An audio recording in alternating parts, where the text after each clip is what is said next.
Hello everyone, good morning, જય શ્રી કૃષ્ણ. કેમ છો બધા? આઈ હોપ બધા મજામાં જ હશે. તો સ્વાગત છે ફરી એકવાર અમારા એક મસ્ત મજાના વ્લોગમાં. તો ગાઈઝ, આજે પણ હજી અમે મોટી મારડ જ છીએ. અમને બધા દરા રોકી દીધા છે અને કહે છે કે મંડપ હવે ઉતરતો કરીને જ જાઓ, કેમ કે મેં ક્યારેય જોયો નથી મંડપ ઉતરતો. તો આજે અમે રોકાઈ ગયા છે અને હવે અત્યારે જાય છે મંડપ ઉતરતો કરવા. સવારના વહેલા જાગી ગયા છે અને રેડી થઈ ગયા છે બધા. મેં તો નાહી ધોઈને રેડી થઈ ગઈ છું, પણ કપડાં ગામમાં પડ્યા છે તો કપડાં પાછા કાળવાળા જ પહેરી લીધા છે. અને અમે આટલા કપડાં બી નહોતા લઈ આવ્યા કે રોકાય એમ. આટલા કપડાં લઈ આવ્યા નહોતા ને તો પછી રિપીટ કરીએ છીએ. હવે 3 જોડી જ લેવા, તો 2 દિવસ જ અમારે રોકાવાનું હતું. તો કાંઈ નહીં, તો ધોઈને પહેરતા રહેશો. આજ લાસ્ટ ડે છે, આજે તો ફાઇનલ નીકળી જવાના છે. કાલે તો બધાએ રોક્યા તો પછી રોકવાનું પડ્યું. તો ત્યારે જઈએ છે પાછા ગામમાં અમે. ગાડી ઉપડતી નથી ગઈ. તો ચાલો હવે ગામમાં જઈએ છે, પછી ત્યાંથી રેડી થઈને પછી મંડપ ઉતરતો કરવા જશે. ચાલો આપણે તો ચાલો કે એને ગરમ કરવી. તો જુઓ, સતીશે પણ કપડાં રિપીટ કરી લીધા છે. કા પાછા કાલવાળા જ કરી લીધા. અહીંયા આગળ ગલાલા દૂધ છે નીકળો. અને વંશિકાબેન અમારે કેટલા દિવસ થયા જ્યારનું ચાલુ છે ને ત્યારની રોજ સામયામાં તો હાજરી આપવાની છે. આજે હવે અમે જાય છે ફાઇનલી મંડપને ઉતરતો કરવા. પછી તો બધું કામ પતી જવાનું છે. તો અમે બી સાંજે નીકળી જવાના છે.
શું કરે છો? બેઠો હવે તું પાછું સામે એમ જ આવ્યો? ચોકેટના સામે હોય ને મામાને બે ગયા હતા. હું તો સુઈ ગઈ હતી, હજી ઉઠી જ છે. મામાને છે ને બેરું લેવું હતું વરાજ ઓલામાંથી ચડાવવામાંથી. હા. મામા ગયા સામે મહિને લીધું કે ખણગારને વાડીએ મૂકવા ગયા. પછી આપણે વાપરું છું વાડી. બહુ ગરમી થાય છે કા? રાત આપણે તો ફ્રેન્ડ્સ અત્યારે બધા કપડાં બપડા ધોવાઈ ગયા છે. 2-3 દિવસના હતા એ. મેં કીધું અહીંયાથી ને ધોઈને જાય તો ત્યાં જઈને કાંઈ ટેન્શન નહીં, ડાયરેક્ટ મારે ઓફિસે જ જવાનું રહે. તો પછી અત્યારે કપડાં ધોઈ નાખ્યા છે અને હવે થેલો ભરવાનો છે અને પછી અમારે પણ નીકળવાનું છે. સતીશ કંઈક આપણે લીમડો લઈ જાવો છે તો એ મામાની બીજી વાડી છે બાજુમાં, ત્યાં લીમડો લેવા ગયા છે. તો કાંઈ નહીં, હમણાં થેલો ભરીને પછી મળીએ આપણે.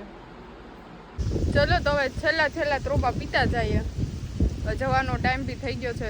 સતીશ કંઈક હાલ એકાદા ત્રોપા પી લઈએ કે છેલ્લા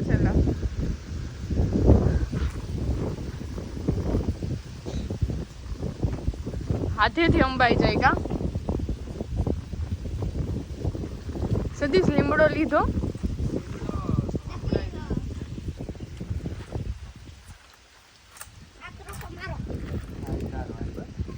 ના તને નથી દેવો ત્રોપો. કેમ લઈ લીધો તે? વંશિકાનો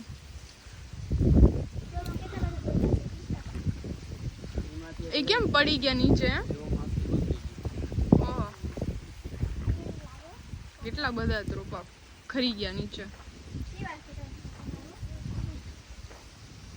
અમને મોકલી દેજો ને સુરત, હો બસમાં બાજકું ભરી.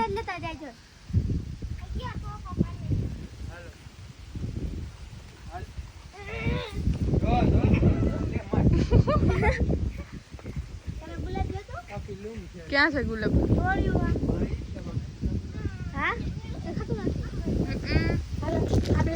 એક નાનો રોપ હોય ને એવો લઈ લેવો, એટલે અહીંયા વાવા થાય અમારે. આમાં દેખાય છે નાનો એવો રોપ ક્યાંય? શું છે? લીંબુડી. આની એક દાળ કાપી લઈએ કા? જો અમે આવી ગયા છે ધોરાજીના પ્રખ્યાત ભૂંગળા બટેટા ખાવા. છે ને પ્રખ્યાત છે હો, અહીંના ખાજે. નયન ને હું ને માયા. તો અમે છે ને નયન અમને મૂકવા આવ્યો તો મેં કીધું પેલા ભૂંગળા બટેટા ખાઈ લઈએ પછી નીકળીએ. હાલો ભૂંગળા બટેટા, હાલો બધા ભૂંગળા બટેટા ખાઓ. ભૂંગળા બટેટા ખાઈને હવે નીકળીએ. તો ગાઈઝ અમે છે ને બસમાં બેસી ગયા છે. શું બેસી ગયા ને? ફાઇનલી આજે બસમાં બેસી ગયા છે. ટિકિટ પણ નહોતી મળતી. આ તો માન મળી ગઈ. હવે બેસી ગયા. હવે મજા આવશે ને? અહીંયા મજા તો આવતી જ હતી કે નહીં, પણ ટેન્શન હતું, રજા રહી નહીં. એટલે હવે ફાઇનલી જવાનું થઈ ગયું કે મજા તો આવે, પણ એટલા દિવસની પછી રજા ન હોય ને. હવે ત્યાં એક દિવસની રજા લઈ લીધી. હા, હવે કાલે જઈને ઓફિસે જવાનું છે. હા, અહીંયાથી જ બધું કામ કરી લીધું. અહીંયાથી જ કામ કરી લીધું કા? એક દી એક્સ્ટ્રા રાખ્યો, એ કામ હાટું જ રાખ્યો હતો. કામ બધા કપડા વપડા ધોઈને જાય, ત્યાંથી બધું કરીને જાય. હા, સારું હાલો તો હવે મળશું આગળ ક્યાંક. ઊભી રહે સ્ટોપ આવે તો ત્યાં કા નાસ્તો બાસ્તો. અહીંયા ભૂંગળા બટેટા તો તમે જોયું જ હશે, ખાઈ લીધા. પણ હવે કાંઈ ખાવાનું થાય તો આગળ ખાઈ લેવું, પછી મળીએ આગળ જઈને. ચાલો અત્યારે ત્યાં સુધી બાય બાય.